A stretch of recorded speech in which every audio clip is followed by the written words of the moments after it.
Left Bank News. This show is a time capsule. I'm Rebecca Sansom. I've got to be honest, it's not easy to do a news show at this time. Laws are getting repealed, legislation is getting introduced, words are getting banned, and companies are changing their names daily. Yesterday, our power went out, and it reminded me that things can get weirder. I'm not going to say worse, because I'm also feeling hopeful. Stock in Beyond Meat is going up, and the air hasn't been this clean in LA since the mid-90s. I think we might actually be consciously evolving. To that point, let's start with an update on The Show Must Be Paused. Thomas and Mgmt were interviewed for Billboard, and I love what Thomas said in the Billboard Interview, that there's no better time to do a massive cultural overhaul in the music industry because the country is literally in a moment of transition. She goes on to say that the music industry has to be at the forefront of this change because of its influence. Next steps include formalizing various committees as the organization devises to get more specific. One branch will focus on social justice and systemic racism, and another on restructuring the music industry to gain more growth and opportunities for Black people. Now, from The Show Must Be Paused to The Show Must Go Beyond. Have you heard of Wave? They just raised $30 million for their virtual performance VR headset and platform. Watch Lindsay Sterling. Yeah, that's me. That's how I move.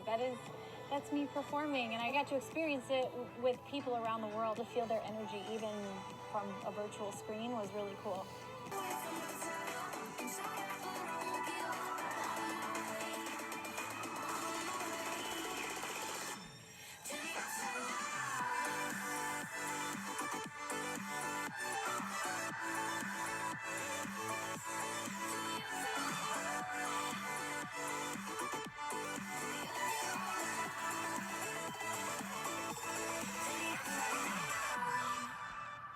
How many people do you think watched that?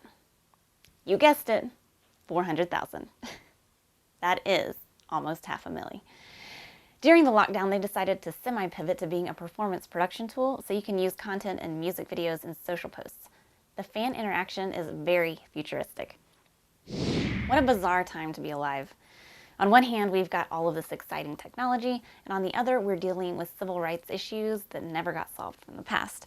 I hope enough of us can see this new horizon as a reawakening. We really have more in common than some people in power want us to believe. And one huge part of that is the arts, and especially our collective love of music and dancing.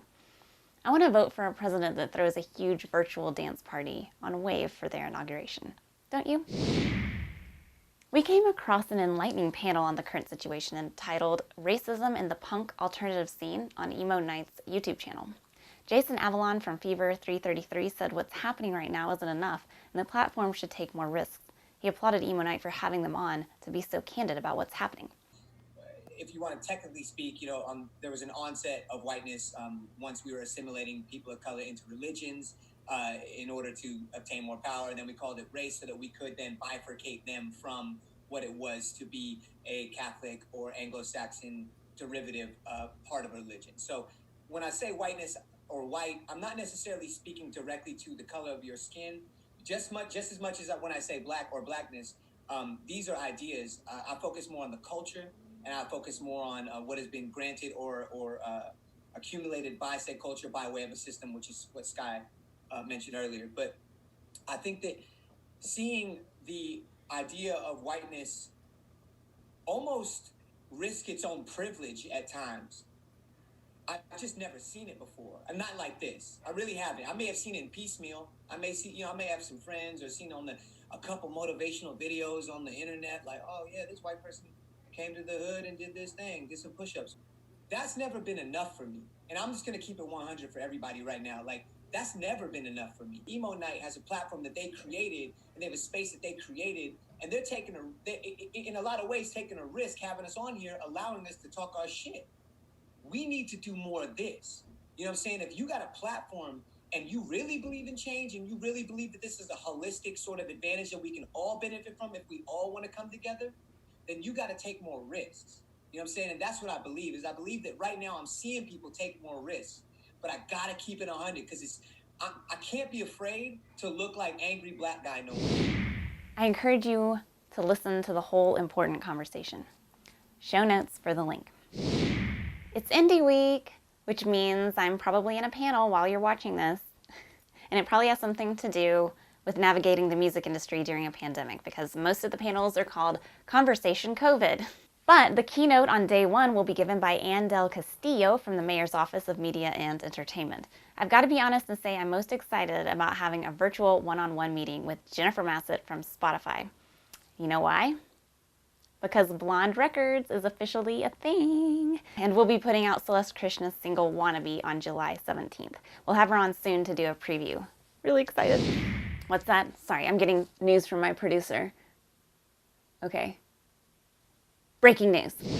Nicki Minaj's boobs might actually be bigger than they've ever been. Oh wait, maybe they are, and maybe it's because she's pregnant. That's what some fans are saying after seeing this photo from the newly released, colorful, candy-coated collab on 6ix9ine's Trolls that came out last week. And so, not to go totally TMZ on you here at Left Bank News, this has not been confirmed. Minaj married Kenneth Petty last year.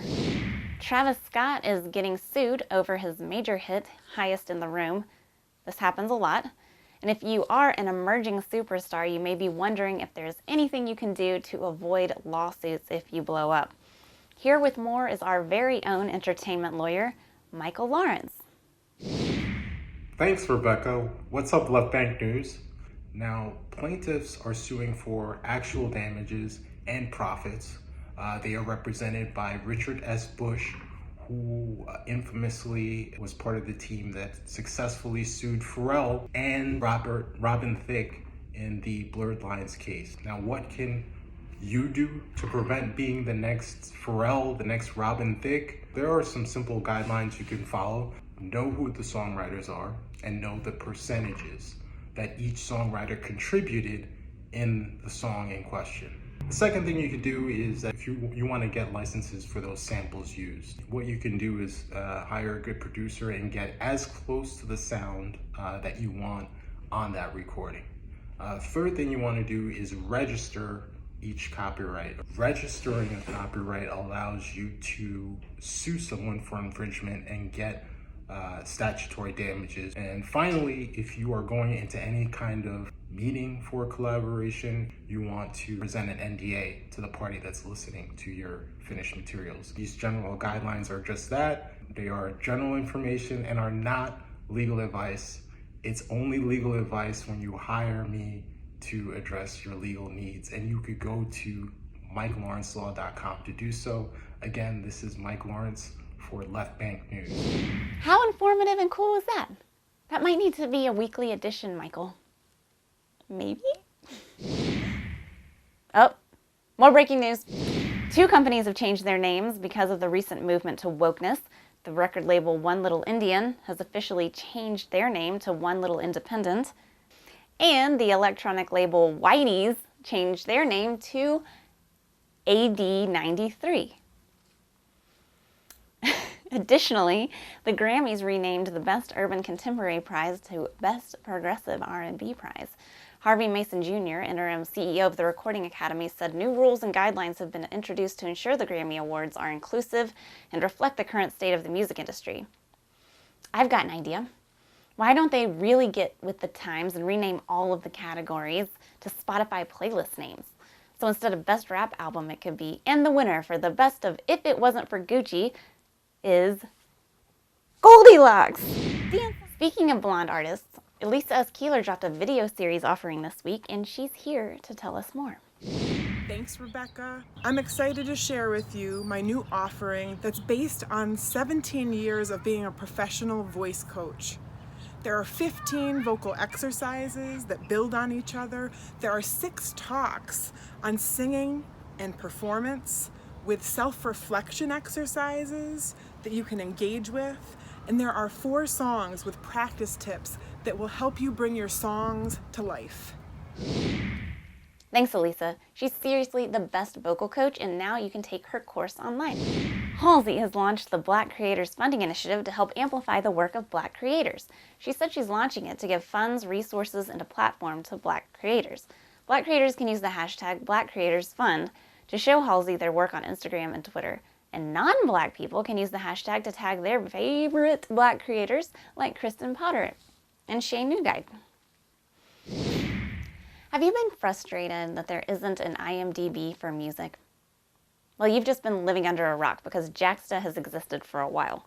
But what makes it newsworthy is that for the rest of the year, you can get the pro account for free. So now's a good time to join. And if you're into song credits and love reading album booklets, this is the site for you. Can cancel culture really affect a global brand like J.K. Rowling? Or can you be too big to get canceled? We have more on this controversy on this week's Emphasis with M. Happy Pride, Black Trans Lives Matter. This week, 2 Black trans women were murdered. And I'd like to say their names and take a moment of silence to honor their lives. Dominique Remy Fells and Raya Milton.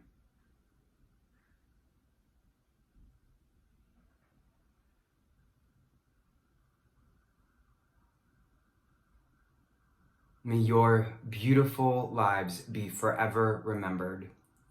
This week is a hard week for the LGBTQIA community, on top of Donald Trump's administration finalizing their decision to remove legal protections for our community in the healthcare setting, from my former beloved author releasing a 3,600-word essay on Twitter explaining her transphobic views. Now, it's a little complicated because she cites her domestic abuse that she was the victim of as a source for her views, as if a trans woman existing would take away from her experiences of abuse and being a woman. Well, J.K. Rowling, I don't think that is true. I think that I am a non-binary person. And if you look at me and say I'm a man, well, maybe that's what you are assuming, but that's not who I am. We don't need a white woman's voice disguised as feminism attacking human beings. What we need right now is to come together to continue the momentum of the Black Lives Matter movement and to include Black trans lives, highlight them, and donate to organizations that support them. So please check out some links that we have for ways that you can help the Black trans community. Thank you. I just wanted to share some of the footage from today's Brooklyn Liberation, a march for Black trans lives supported by the Okra Project, Glitz, Marsha P. Johnson Institute for the Girls, and Black Trans Femmes in the Arts. And take a look at the beautiful community that came together to support Black trans lives.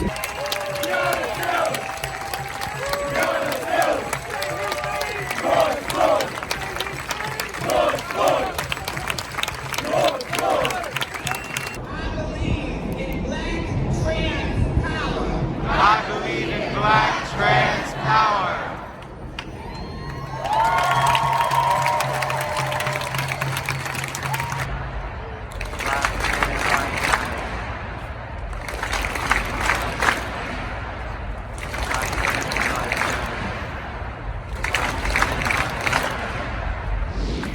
Thank you, M. I got in trouble on Facebook this week for telling white people they couldn't stop saying all lives matter to sit down and shut up. But I think I stand behind that sentiment at this point. If you have a platform and get to use your voice, only use it to show support for marginalized people. I do appreciate how she tried to relate in her last statement with her own personal experience, but then she showed zero growth or understanding.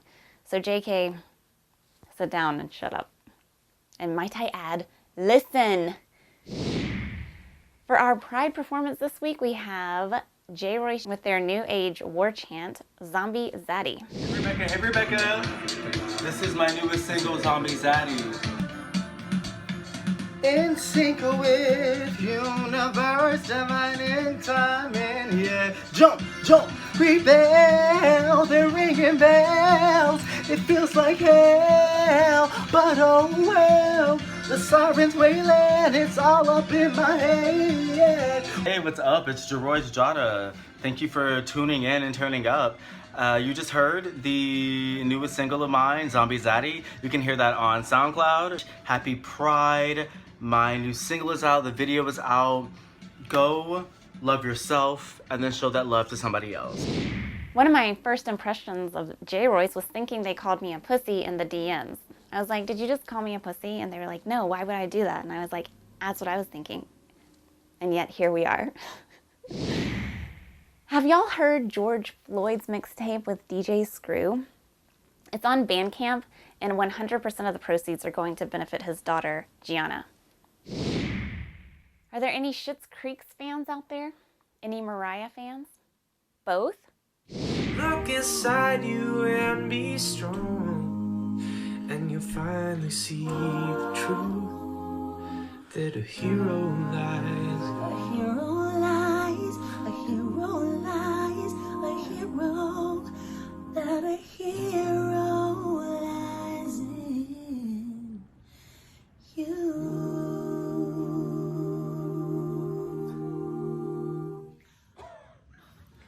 And I just want to say, class of 2020, you made it! Thank you guys so much. Thank you. Thank you. Thank you. Thank you. Oh, and David. Feeling lightheaded. Yes, Mariah Carey. You will always be a part of me. I'm part of you indefinitely. Sorry, I had to pull a David. Mariah, I love you. You're welcome. That seriously gave me life this week. Guess what? Alicia Keys and John Legend are doing a versus battle for Juneteenth. That's this Friday, and you can find it on the Versus Instagram handle. It'll be 8 p.m. Eastern Time. All right, that's it for us this week. Stay safe, stay positive, save the world. I'm Rebecca Sansom.